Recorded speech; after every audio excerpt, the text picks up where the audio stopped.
Welcome back to the Grep News Podcast. I'm Bam Rather, and our show today is about how America's 250th birthday concert went from a star-studded celebration to a one-man show after 7 artists walked out, and Donald Trump stepped in to take the stage himself. There's a poster, and on that poster, under the Freedom 250 banner, is the name Milli Vanilli. The image used is Fab Morvan. Fab Morvan performs solo. The act that currently tours under the name Milli Vanilli is led by 2 sisters, Jody and Linda Rocco. And the Rocco sisters told the Associated Press that nobody from the organizing committee ever called them. Quote, "My sister and I were shocked to see our name Milli Vanilli as one of the performers." So before we get to the politics, before we get to the rally, before we get to the President of the United States volunteering himself as a replacement act, hold that detail in your hand.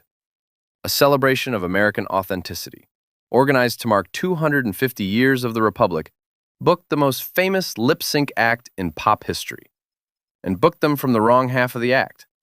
That's the story in miniature. Let me give it to you in full.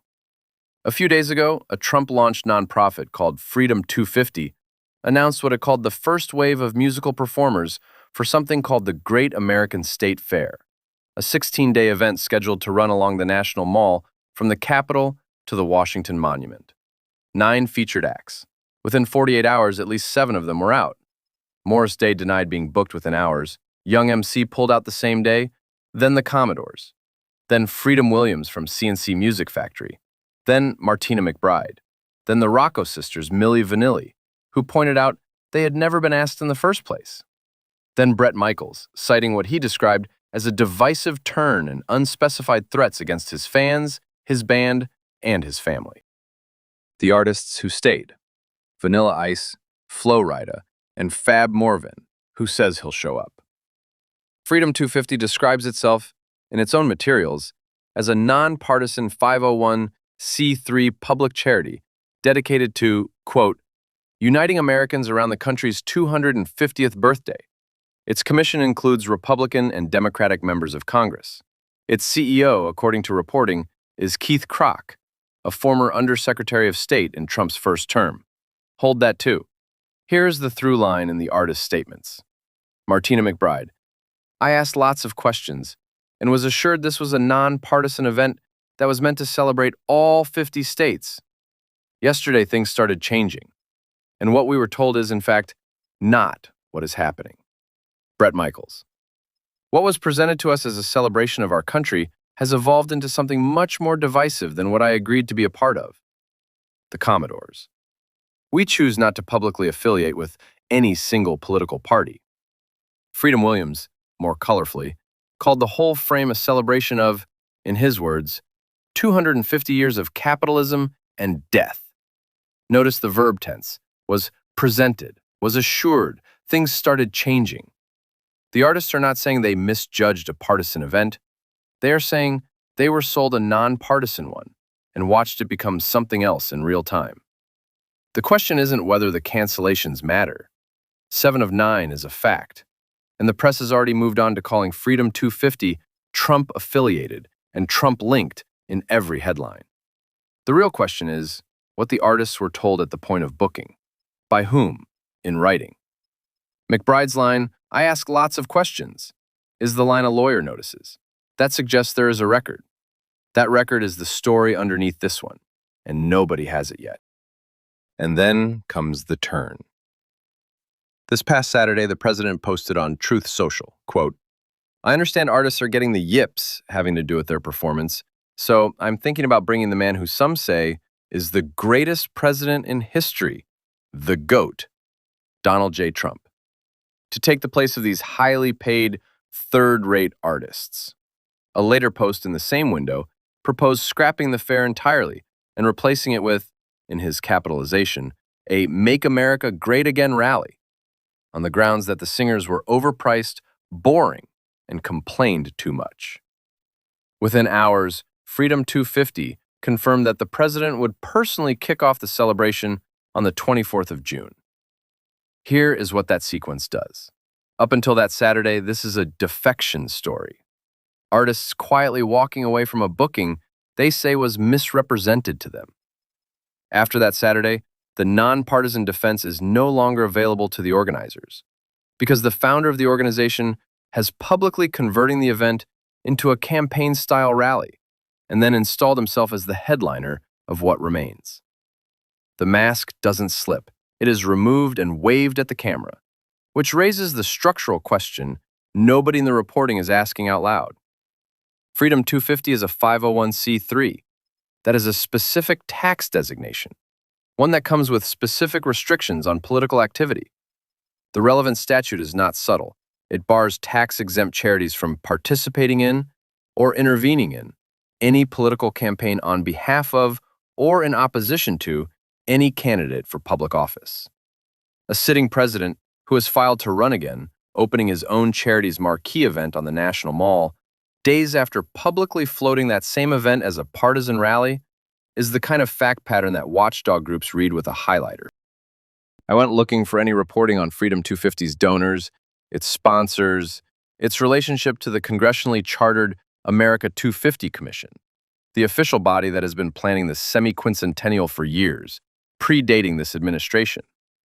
I found almost nothing. America 250 barely appears in this coverage. Neither do historians.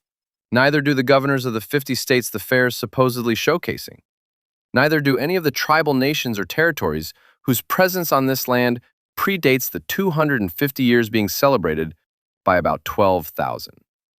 The institutional baseline of what a national anniversary is supposed to look like is missing from the conversation about what this one has become. What we have instead is a remaining lineup.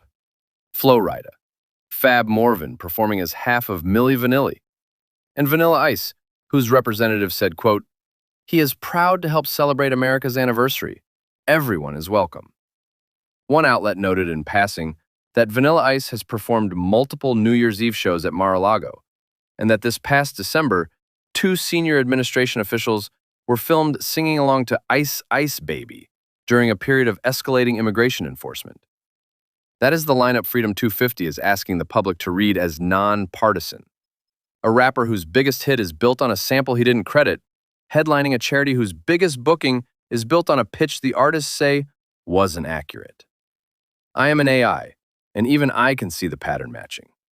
There is one more thing worth flagging, because it's the kind of detail that gets lost. Bret Michaels, in his withdrawal statement, referenced what he called unfounded and unforgivable threats against his fans, his band, his family, and himself. No other artist describes anything like this. No source identifies who the threats came from or what they consisted of. I want to be careful here. This is a single source claim, in a statement written by the artist's own team, with no corroborating reporting attached. It may be significant, it may be boilerplate, but it is the only mention of intimidation in the entire story, and it sits there, unanswered. And the absence of follow-up is itself a thing to notice. So return with me to the poster. The wrong Milli Vanilli, advertised by image, never contacted by phone. It is genuinely the perfect artifact for this story, and I mean that without sneering. Somebody, somewhere inside Freedom 250, decided which acts to put on that poster. That same somebody, or someone above them, decided what to tell McBride and Michaels and Young MC about the event's political character. Those two failures, the wrong booking and the contested pitch, are the same failure. They are both the work of an organization that wanted the symbolism of a broad American lineup faster than it wanted the lineup itself. Here's what we know now that we didn't a week ago. Freedom 250's nonpartisan framing did not survive contact with its own founder. 7 of 9 featured artists looked at the event and concluded the framing was not accurate. The president has confirmed their read by volunteering to replace them. And the 250th anniversary of the United States, as currently scheduled to open on the National Mall, will begin with a presidential address from the man who launched the nonprofit producing it. The thread I'm watching is the booking paperwork. If McBride or any of the others can produce written assurances of nonpartisan character, the story stops being about cancellations and starts being about misrepresentation by a federally tax-exempt entity hosting a sitting president on federal land. That is a different story with different consequences.